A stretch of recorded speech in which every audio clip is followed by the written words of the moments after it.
नमस्कार दोस्तों, मैं मोहनलाल स्वागत करता हूं आपका हमारे यूट्यूब चैनल जीत मास्टर स्टडी पर। हम प्रायद्वीपीय हम पश्चिमी तटीय मैदान का क्या कर रहे थे, अध्ययन कर रहे थे।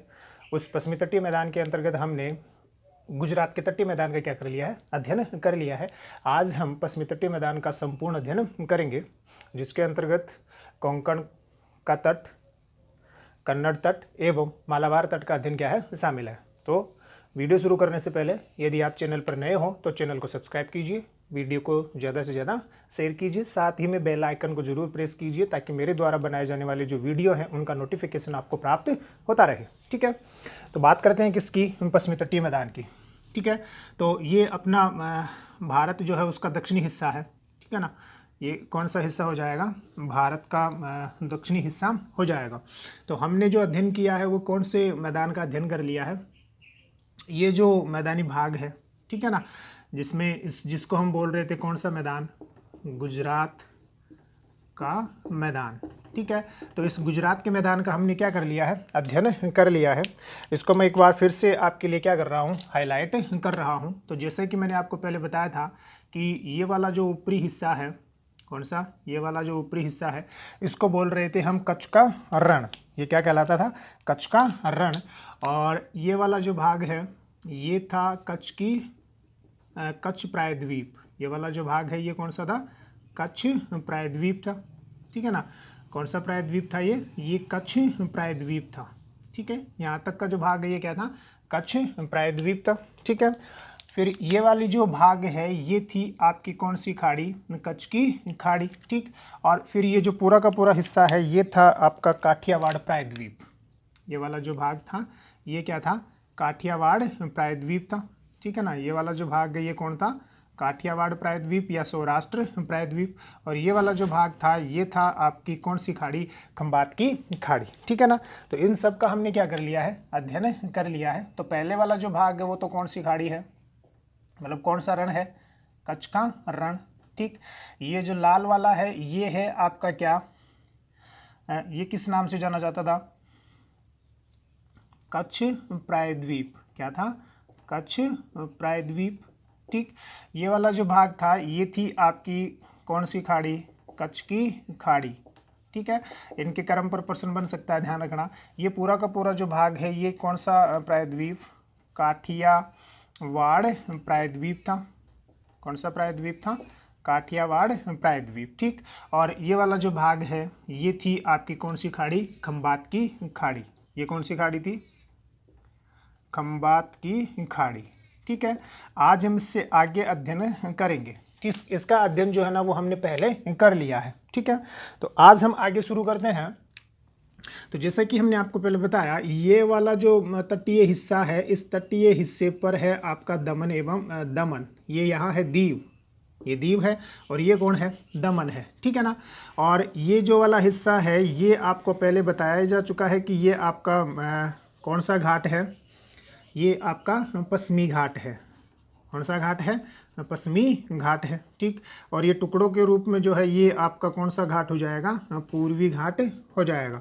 और आपको पहले बताया जा चुका है कि ये जो हिस्सा है, संकीर्ण जो हिस्सा है, यही क्या कहलाता है, यही आपका कौन सा तट कहलाता है। ये वाला जो हिस्सा है इसी को पश्चिमी तटीय मैदान के नाम से जाना जाता है। ये जो ब्लैक हिस्सा है यही आपका कौन सा है, पश्चिमी तटीय मैदान है। ठीक है, तो पश्चिमी तटीय जो मैदान है, इस पश्चिमी तटीय मैदान का एक भाग का हमने क्या कर लिया है, अध्ययन कर लिया है, और वो कौन सा है, गुजरात का तटीय मैदान। तो हमने आपको क्या बताया कि ये वाला जो भाग है ये है आपका कौन सा तटीय भाग में, दमन है। ठीक है, तो दमन से लेकर गोवा तक का जो भाग है, दमन से लेकर कहाँ तक का भाग, गोवा, दमन से लेकर कहाँ तक का भाग है, गोवा तक का जो भाग है एक तो ये, फिर गोवा से लेकर कर्नाटक का जो मंगलोर है, कर्नाटक का कौन है, मंगलोर। ठीक है, और फिर लास्ट में आपका केप केमोरिन जो है, कौन सा है, कन्याकुमारी। कौन सा वाला भाग है, कन्याकुमारी, है ना, जिसको क्या बोलते हैं, केप कोमोरिन।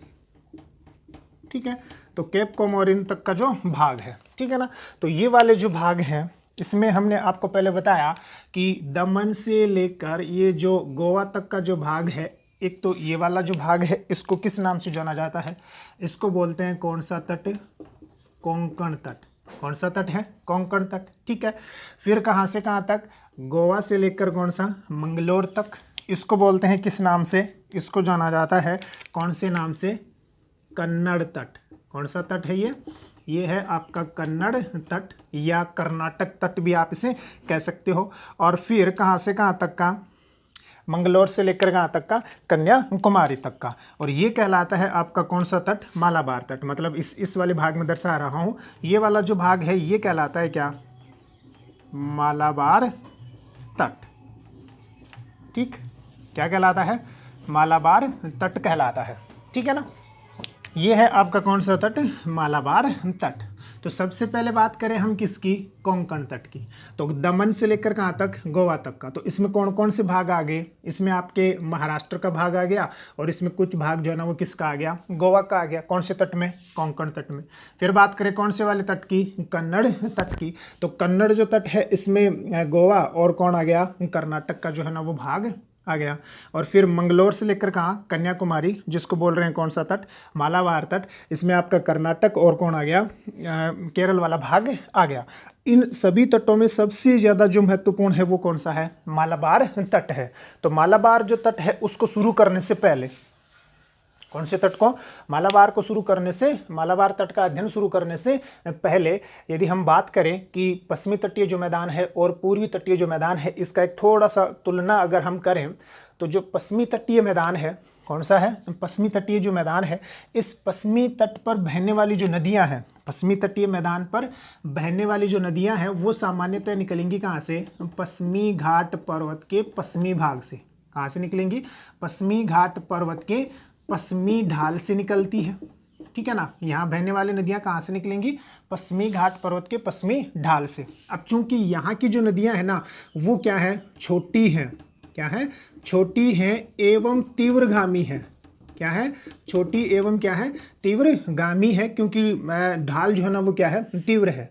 और छोटी एवं तीव्रगामी होने की वजह से इन नदियों में किसकी मात्रा कम हो जाती है, अवसादों की मात्रा कम हो जाती है। किसकी मात्रा, अवसादों की मात्रा कम हो जाती है। यही कारण है कि पश्चिमी घाट पर्वत के पश्चिमी ढाल से निकलने वाली, मतलब पश्चिमी तट से बहने वाली जो नदियां हैं वो किसका निर्माण नहीं करती, वो डेल्टा का निर्माण नहीं करती। क्या नहीं बना पाती, डेल्टा का निर्माण नहीं कर पाती है, ठीक है। किसका निर्माण, डेल्टा का निर्माण नहीं कर पाती है, अपितु क्या बनाती है, एस्चुअरी बनाती है। एस्चुअरी का मतलब हो गया जवार नदमुख बनाती है। क्या बनाती है, जवार नदमुख बनाती है, ठीक है। क्या नहीं बना पाएंगी, डेल्टा, क्योंकि डेल्टा बनाने के लिए क्या चाहिए होता है, नदी का मार्ग जो है ना वो लंबा होना चाहिए, ढाल जो है ना वो मंद होना चाहिए और अवसादों की मात्रा क्या होनी चाहिए, ज़्यादा होनी चाहिए, तभी वो नदी क्या बना पाती है, डेल्टा। जबकि पश्चिमी घाट एवं पश्चिमी तट की जो नदियां हैं वो छोटी हैं, तीव्रगामी है, अवसादों की मात्रा यहाँ क्या है, कम है। इस वजह से ये क्या नहीं बना पाती, डेल्टा, अपितु क्या बनाती है, एस्चुरी बनाती है। तो एस्चुरी होता क्या है, तो जैसे नर्मदा नदी की बात करें तो नर्मदा जो है ना वो खंबात की खाड़ी में गिरती है। कौन सी खाड़ी में, खंबात की खाड़ी में होती से होकर अरब सागर में गिरती है। तो वो अवसादों का जमाव जो है ना वो किसके रूप में कर देती है, एक पट्टी के रूप में कर देती है। मतलब अरब सागर में अधिक गहराई तक एक पट्टी के रूप में किसका कर देगी, अवसादों का जमाव कर देगी। और उससे ही क्या कहा जाता है, उससे ही जवार नदमुख कहा जाता है। क्या कहा जाता है, जवार नदमुख कहा जाता है, ठीक है। तो क्या कहा जाता है, उससे ही जवार नदमुख कहा जाता है। तो आपको क्या ध्यान रखना है कि जो पूर्वी तटीय मैदान है उस पूर्वी तटीय मैदान में बहने वाली जो नदियां हैं, पूर्वी तटीय मैदान में बहने वाली जो नदियां हैं वो डेल्टे का निर्माण करती हैं, जबकि पश्चिमी तटीय मैदान में बहने वाली जो नदियां हैं वो डेल्टे का निर्माण नहीं करती, अपितु किसका निर्माण करती हैं, एस्चुरी का निर्माण करती हैं। क्यों करती हैं, तो कारण आपको पता चल ही गया है, क्योंकि यहाँ की जो नदियां हैं वो छोटी हैं, तीव्रगामी हैं, अवसादों की मात्रा क्या है, ज़्यादा है। इस वजह से वो किसका निर्माण नहीं कर पाती, डेल्टे का निर्माण नहीं कर पाती है। दूसरा, एस्चुरी का जब ये निर्माण करती है ना, तो एस्चुरी का निर्माण करने की वजह से, एस्चुरी का निर्माण करने की वजह से पश्चिमी तट जो है, कौन सा तट है, महत्वपूर्ण बात, पश्चिमी जो तट है, इस पश्चिमी तट का जो महाद्वीपीय मग्न तट होता है, कौन सा?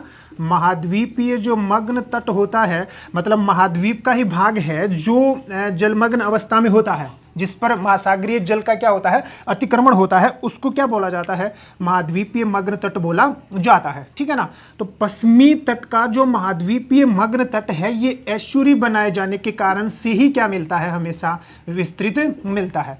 मतलब क्या हो गया कि पश्चिमी तटीय जो मैदान है, इस पश्चिमी तटीय मैदान का महाद्वीपीय मग्न तट पूर्वी तटीय मैदान के महाद्वीपीय मग्न तट से क्या है? विस्तृत है। क्यों है? क्योंकि यहाँ की नदियाँ क्या बनाती हैं? एस्चुरी बनाती हैं। क्या नहीं बनाती? डेल्टा नहीं बनाती। ध्यान रख लोगे।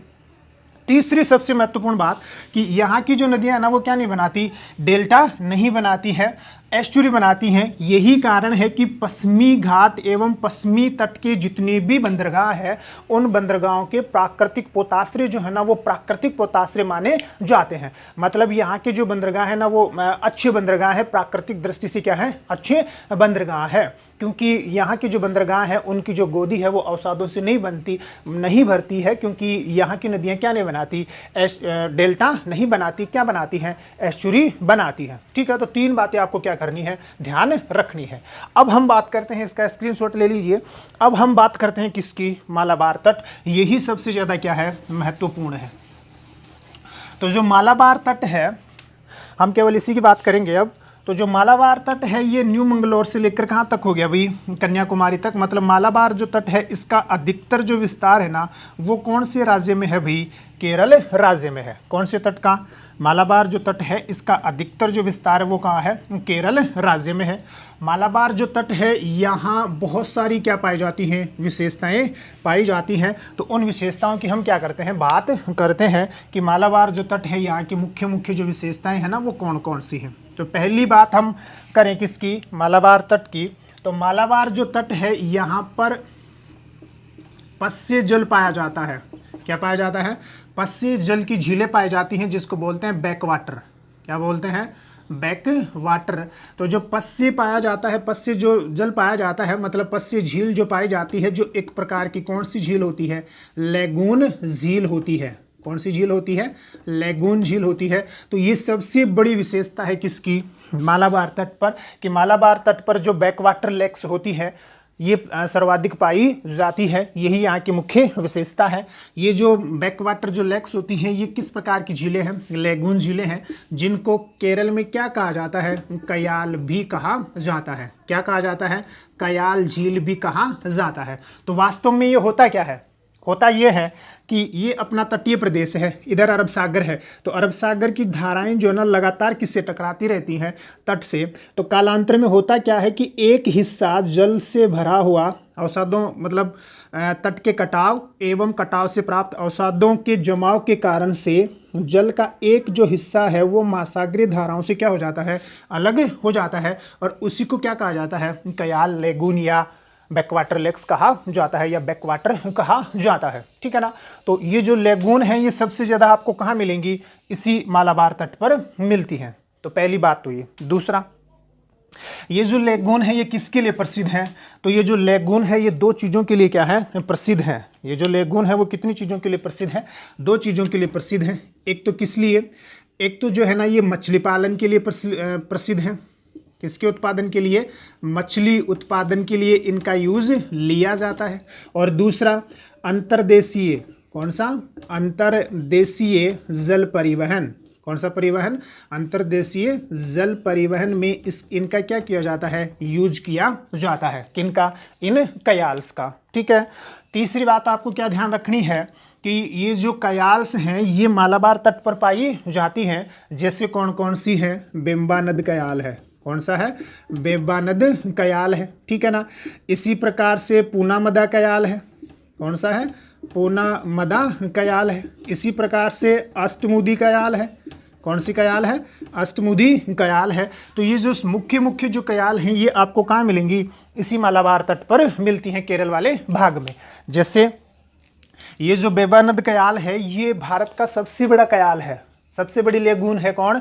बेम्बा नद जो कयाल है ये क्या है? भारत का सबसे बड़ा कयाल है।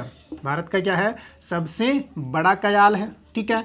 इस बेबानंद जो कयाल है इसी में आपका कौन सा द्वीप मिलता है? वेलिंगटन द्वीप मिलता है, जहां पर नेशनल हाईवे नंबर 47A जो है वो कभी भारत का सबसे छोटा नेशनल हाईवे हुआ करता था। आजकल नहीं है, आजकल 114 है। तो सबसे छोटा क्या हुआ करता था? 100 मतलब नेशनल हाईवे हुआ करता था कौन सा? 47A। कहाँ? बेबानंद कयाल में। तो बेबानंद कयाल भारत का सबसे बड़ा कयाल है। यहीं पर कौन सा द्वीप आता है? वेलिंगटन द्वीप आता है। और आपको एक बात और ध्यान रखनी है कि बेबानंद जो कयाल है ये भारत का एक आर्द्र भूमि संरक्षण स्थल भी है। कौन सा है? आर्द्र भूमि संरक्षण स्थल भी है ना। वेटलैंड कंजर्वेशन रिजर्व क्षेत्र भी है ये। वेटलैंड क्या होता है? तो जो रामसर साइट है, रामसर जो समझौता है, यूनेस्को का जो एक प्रोग्राम है, कौन सा? Ramsar site. उसी के तहत 1971 में यूनेस्को ने ये प्रोग्राम क्या किया था? शुरू किया था। और जो दलदली भूमि है ना, जो आर्द्र भूमियाँ हैं, उनके संरक्षण का एक प्रोग्राम चलाया था। तो हम उसकी बात तब करेंगे जब भारत की क्या चलेगी? जैव विविधता। अभी के लिए आपको क्या ध्यान रखना है कि बेबानंद जो कयाल है वो भारत का एक क्या है? आर्द्र भूमि संरक्षण स्थल भी है। दूसरा, पूनामदा जो कयाल है, इस पूनामदा कयाल में वल्लामकाली सबसे महत्वपूर्ण, एसएससी के संदर्भ में इसके बारे में क्या पूछा जा चुका है? प्रश्न पूछा जा चुका है कि पूनामदा जो कयाल है यहाँ पर वल्लामकाली, कौन सी है? वल्लामकाली नेहरू नौकायन प्रतियोगिता, नेहरू नौकायन प्रतियोगिता का क्या किया जाता है? आयोजन किया जाता है। कौन सी में? पूनामदा कयाल में। कौन सी में किया जाता है? पूनामदा कयाल में। फिर बात करें किसकी? अष्टमुदी। तो जो अष्टमुदी है ये भी एक क्या है? रामसर साइट है। ये भी एक क्या है? रामसर साइट है। तो आपको मालाबार तट के बारे में क्या ध्यान रखना है कि जो मालाबार तट है ये पश्य जल के लिए प्रसिद्ध है, बैकवाटर के लिए क्या है? प्रसिद्ध है। ठीक है ना। बैकवाटर क्या होता है? तो एक प्रकार की लेगून झील होती है या कयाल होती है। कयाल क्या होता है? तो जब लगातार तट से महासागरीय धाराएं टकराती रहती हैं तो कालांतर में अपरदन एवं अवसादों के निक्षेपण के कारण से एक जलीय भाग जो है वो महासागरीय धाराओं के संपर्क से दूर चला जाता है और बनने वाला जो जलीय भाग होता है उसी को क्या बोला जाता है? कयाल। तो ये जो कयाल जो है वो किसके लिए प्रसिद्ध है? तो ये जो कयाल है ये मछली उत्पादन के लिए क्या है? प्रसिद्ध है। यहाँ क्या पाया जाता है? अंतर्देशीय जल परिवहन पाया जाता है। कुछ प्रमुख जो कयाल है उसमें बेबानंद है, पूनामदा है, कौन सा है? अष्टमुदी है। बेबानंद जो कयाल है ये देश का सबसे बड़ा क्या माना जाता है? कयाल है। यहीं पर क्या है? वेलिंगटन द्वीप है, जहां पर नेशनल हाईवे 47A है। ठीक है। ये जो है ना ये कौन सा संरक्षण स्थल भी है? आर्द्र भूमि संरक्षण स्थल भी है। पूनामदा जो कयाल है यहाँ वल्लामकाली नेहरू नौकायन प्रतियोगिता का क्या किया जाता है? आयोजन किया जाता है। ठीक है ना। फिर अष्टमुदी है। ठीक है ना। कौन सा है? अष्टमुदी। कोच्चि शहर जो है ना वो मतलब कोच्चि शहर एवं कोच्चि जो बंदरगाह है वो कोच्चि बंदरगाह जो है ना वो कौन से कयाल के अंतर्गत ही आता है? अष्टमुदी कयाल के अंतर्गत ही आता है। कौन सा बंदरगाह? कोच्चि बंदरगाह। कौन से के अंतर्गत? अष्टमुदी कयाल के अंतर्गत ही आता है। ठीक है। दूसरी बात, ये क्या करवाता है? अंतर्देशीय जल परिवहन सुविधा उपलब्ध करवाता है। तो आपकी जानकारी के लिए एक बात और बता दूं मैं आपको, एक बार स्क्रीनशॉट लीजिए इसका। ठीक है ना। तो एक बात और बताता हूं कि अंतर्देशीय जल परिवहन की हम बात कर रहे थे। तो जो अंतर्देशीय जल परिवहन है इससे मतलब मालाबार तट पर पाए जाने वाली जो कयाल हैं उनमें किया जाता है। तो आपको पता है कि भारत का राष्ट्रीय जलमार्ग, भारत का कौन सा राष्ट्रीय जलमार्ग नंबर 3 ये कहाँ पाया जाता है? ये यहीं पर केरल के तट पर, यहीं पर कहाँ? मालाबार तट पर पाया जाता है। और 205 किलोमीटर इसकी क्या है? लंबाई है। और ये मुख्यतः किन से मिलकर बना है? झीलों से मिलकर बना है। किन से मिलकर बना है? झीलों से मिलकर बना है। जैसे पश्चिमी तटीय नहर है, जैसे कौन सी है? पश्चिमी तटीय नहर है, उद्योग मंडल नहर है, चंपाकारा नहर है। तो उन्हीं से मिलकर क्या है? ये राष्ट्रीय राजमार्ग संख्या 3 बना है, जो कहाँ है? इसी मालाबार तट पर है। ठीक है ना। दूसरी बार सबसे महत्वपूर्ण कि ये जो मालाबार तट है, कौन सा तट है? ये जो मालाबार तट है ये किसके निक्षेप के लिए प्रसिद्ध है? तो जो मालाबार तट है ये मोनोजाइट रेत के लिए निक्षेप के लिए प्रसिद्ध है। कौन सा? मोनोजाइट रेत सबसे महत्वपूर्ण है भाई, ये सबसे महत्वपूर्ण प्रश्न बनता है।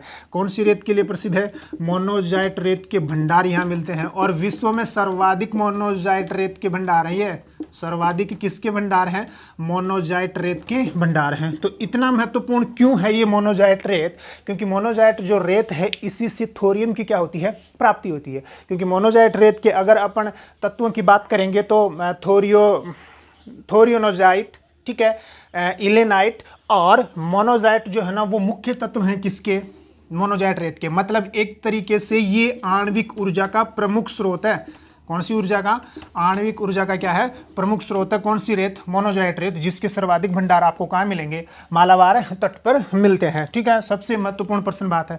यद्यपि इस मोनोजाइट रेत के जो निक्षेप है तमिलनाडु के तटीय भाग में भी मिलते हैं, मतलब कौन से तटीय मैदान पर? पूर्वी तटीय मैदान पर भी मिलते हैं, लेकिन सर्वाधिक जो भंडार है ना वो कहाँ मिलते हैं? इसी मालाबार तट के ऊपर मिलते हैं। ठीक है, और एक लास्ट बात और ध्यान रख लेना, पश्चिमी तटीय जो मैदान है अगर हम इसकी चौड़ाई की बात करें तो उत्तर में इसकी चौड़ाई ज़्यादा है। यहाँ जो ताप्ती और नर्मदा नदियों वाला जो भाग है ना, खंबात की खाड़ी वाला जो भाग है, यहाँ इसकी चौड़ाई क्या है? ज़्यादा है। और जैसे जैसे आप दक्षिण की ओर आओगे वैसे वैसे चौड़ाई क्या हो जाती है? कम हो जाती है। सबसे कम जो चौड़ाई है, सबसे संकीर्ण जो पश्चिमी तट है वो आपका कौन सा तट है? कन्नड़ तट है, जो कहाँ है?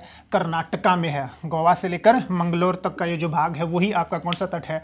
कन्नड़ तट है। ठीक है, तो पश्चिमी तट के संदर्भ में जितने भी आयाम हैं उन सभी का हमने क्या कर लिया है? समावेश कर लिया है। मुझे उम्मीद है कि आप अगर ये वीडियो देखोगे तो किसी भी लेवल की आप तैयारी कर रहे हो, आपके लिए ये जो वीडियो है, मेरे द्वारा जो बनाया गया वीडियो है, वो बहुत ही क्या होगा? उपयोगी साबित होगा। ठीक है, आज के लिए इतना ही।